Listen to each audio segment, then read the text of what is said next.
Shalom. I'd like to start out by giving all glory, praise, and honor to Yahweh, Bahasham, Yahweh Shai, Bahasham, Rakach, Wadash.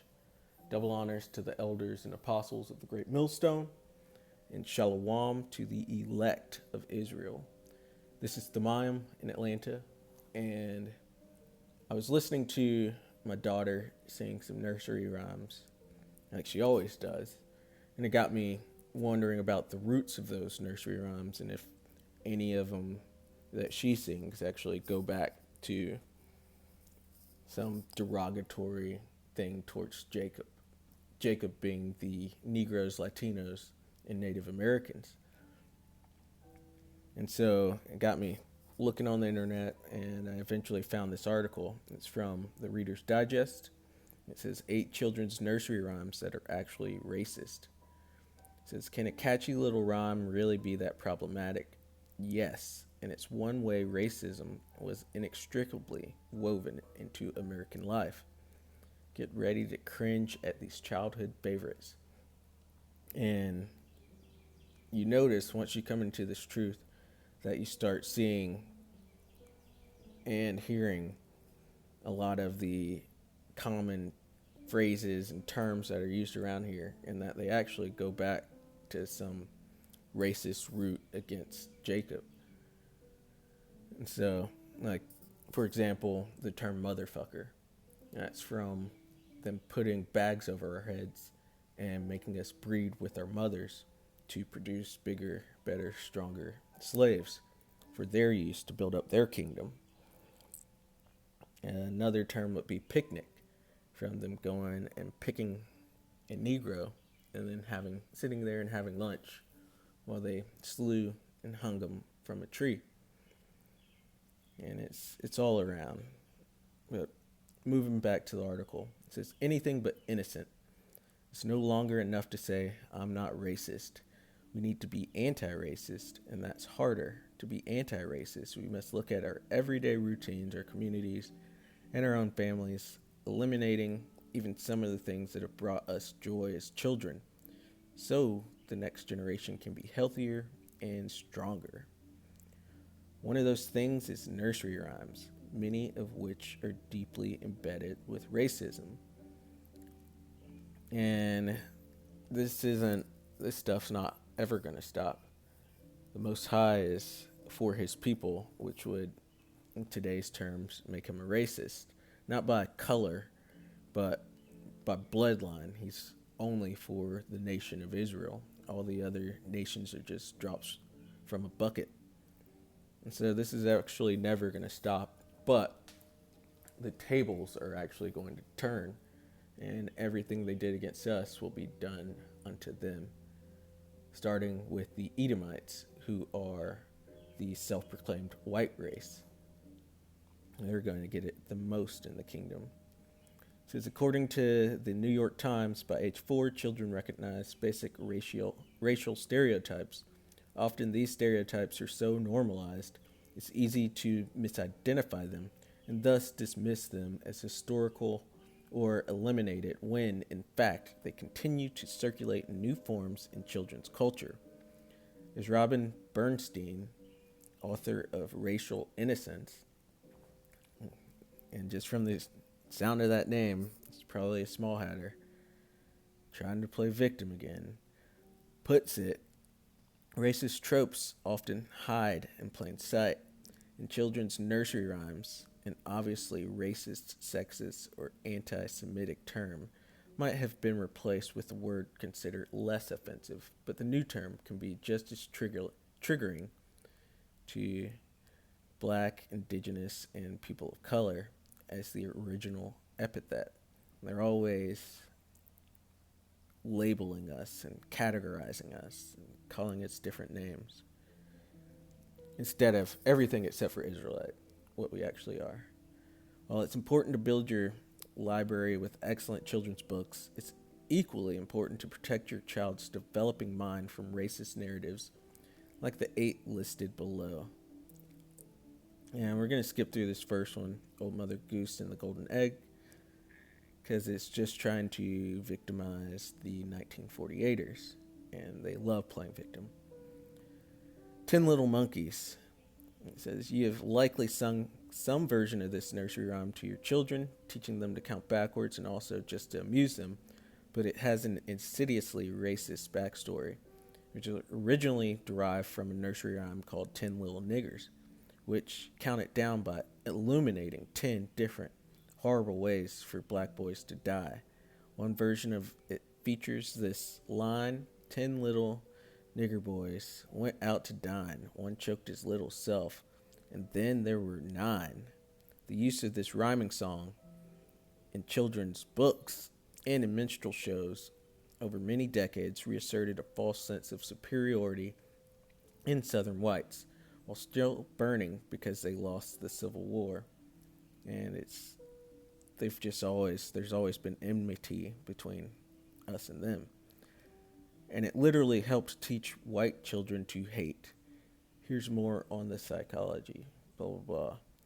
And then it got changed to 10 Little Monkeys jumping on the bed, which still denotes us being called as animals, monkeys, referred to as monkeys. 10 Little Indians. The macabre fun of 10 Little Monkeys doesn't end there. It also morphed into the equally problematic 10 Little Indians, which is offensive toward indigenous people. And those indigenous people they're talking about are the tribe of Gad. And as it says, a troop has overtaken him, but he will overcome in the end. Just paraphrasing. So Gad's going to get his vengeance for even this. It might seem small, but it's everything. They took everything from the tribes, from the Israelite tribes. But going back to the article, it also morphed into the equally problematic 10 Little Indians, which is offensive toward indigenous people. This rhyme also crossed over into new mediums and played on Saturday morning cartoons, featuring beloved good guys like Tweety and Bugs Bunny. And Looney Tunes, Horsehair, created in 1960. As Bugs kills engines, he shoots and sings, keeping a score sheet of tally marks for his kills. Bugs Bunny even pauses to partially erase a full tally mark, calling one a half-breed because he continues killing. The problems continue in the Tweety version as Tweety tallies up the gunshots, marking the death of another little Indian. The cartoon offers genocide as innocent fun and justified, says Nell, because these people really believe they're innocent of all the land they stole, all the colonizing they did, all the rapes, robberies, and murders. But they're gonna pay dearly. Casting Tweety as the innocent and Sylvester as the other cats as the Indians. The cartoon casts them as villains who deserve punishment. In addition, the cartoon itself traffics in all the usual caricature of Native Americans, murderous, speaking broken English, and the generic feather headdress. 10 Little Indians permeated pop culture through the 20th century, making genocide and dehumanization a sing-song delight for American children of all races. Presented as inarticulate and stupid, imaginary indigenous people were unceremoniously hunted when children played cowboys and Indians, a game that reinforced the idea that massacre was a kind of manifest destiny and that the original people in this land were in fact worthy of the kill. And the Edomites are totally unaware that manifest destiny actually has a part 2 where they get conquered. The scripture says that they didn't think of their latter end, because if they would have, why would they do such heinous and vile acts? Ditching racist nursery rhymes like this are just one of the... Alright, moving on down. I'm going to skip through that one. This one, Eny Meeny Miny Moe. And just a side note, I used to love singing 10 Little Indians. Had no idea what its roots were in as a kid. But Eny Meeny Miny Moe. As NPR notes, children all around the world have some variation of this childhood chant, which is used in America to decide who will beat it in games like tag, But until recently, the American version of Eny Meeny Miny Moe used the N word. As late as the 1980s, in some schoolyards, children rhymed about catching N words by the toe. The more benign tiger became popularized over time, but Neil says that change doesn't get rid of this rhyme's inherent hate speech.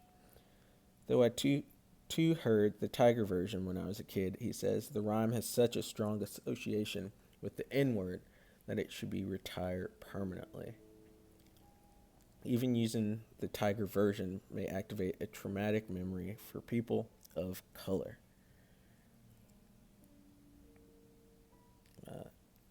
O Susanna, which was sung in a dialect.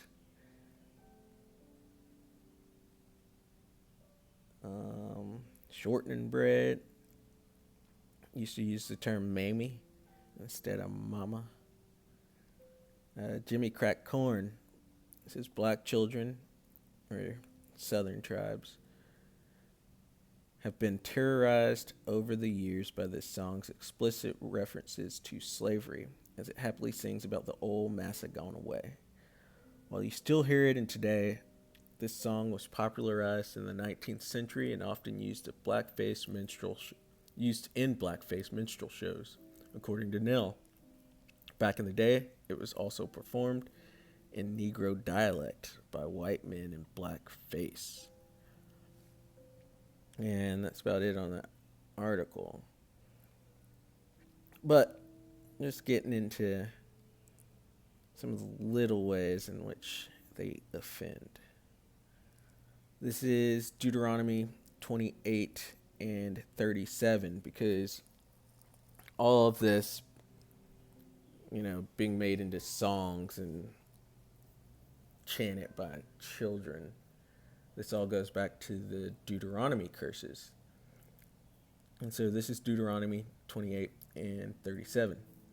And thou shalt become an astonishment, a proverb, and a byword among all nations, whither the Lord Yahweh shall lead thee. And so let's get that word. Byword. And it's H8148, which is a sharp word, a sharp cutting word. And the N word is a sharp cutting word. Before the truth, there was that was a painful word. It was sharp. And it was before I knew that the self-proclaimed white men were the Edomites. I thought there wasn't any word that we could cut them back with. But now we've got the sharpest of cutting words, which is just calling them by their biblical nationality, Edomites, Esau. Going back, sharp cutting word, a taunt, a jibe. And so we became their jokes. We became a whole nation that all the other nations make fun of.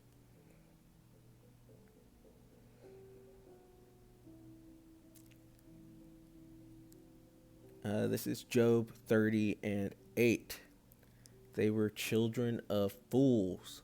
Yeah, children of base men. And this is speaking of the Edomites, the self-proclaimed white race that considers themselves supreme.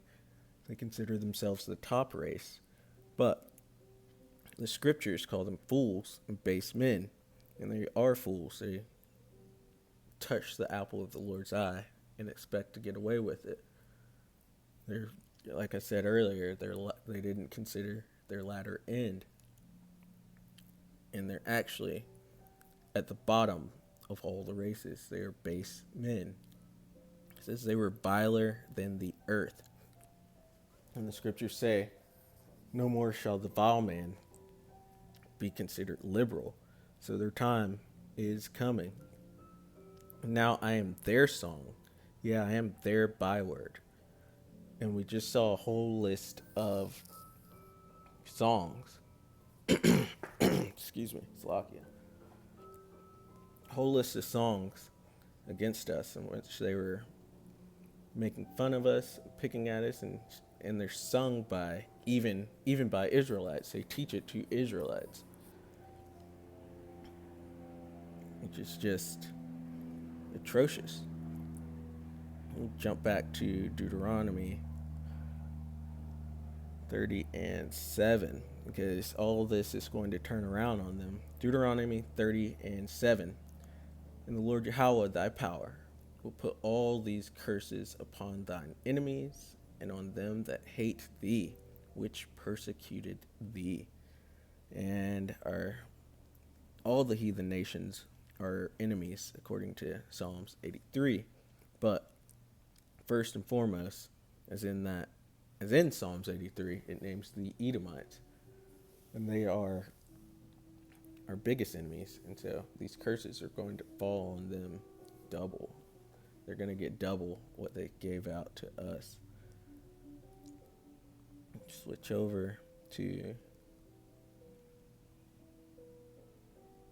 But yeah, all these curses switching over, it's actually going to make it like we're gonna be singing songs about the Edomites and the other heathens in the kingdom. It's gonna be so much better and actually have spirit and rhythm to it, and it's gonna cut way worse. Like speaking of dashing little Edomites against the stones, 1 little 2 little 3 little Edomites dashed against the stones. But yeah, that's just a small part of the curses turning upon our enemies. This is Baruch 4 and 29. For he that hath brought these plagues upon you shall bring you everlasting joy with your salvation. Take a good heart, O Jerusalem, for he that gave thee that name will comfort thee. Miserable are they that afflicted thee, and rejoiced at thy fall. And making up nursery rhymes about us and our children. That's rejoicing, and they rejoiced at our fall. But it's all about to switch over to them. Miserable are their cities, which thy children served. Miserable is she that received thy sons. For she rejoiced at thy ruin, and was glad of thy fall, so shall she be grieved of her own desolation. For I will take away the rejoicing of her great multitude, and her pride shall be turned into mourning. For fire shall come upon her from the everlasting, long to endure. And she shall be inhabited of devils for a great time. Because that's her, Babylon and the Edomites' fate. It is nuclear destruction. That's that fire that's going to come. And both Babylon will never be dwelt in. It'll be a habitation for devils. And after the Edomites, the self-proclaimed white race, serve out their 1,000 years of slavery, they will be rounded up and burnt up in a giant bonfire, pursuant to Obadiah 1 and 18. And so, hopeful elect, just hang on.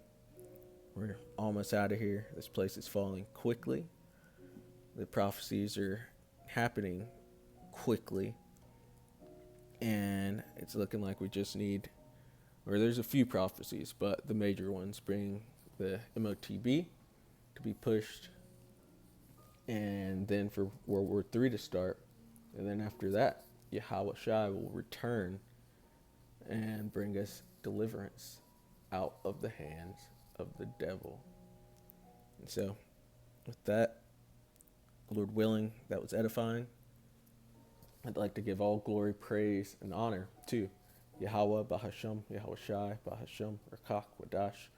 Double honors to the elders and apostles of the great millstone, and shalom to the elect of Israel. Shalom.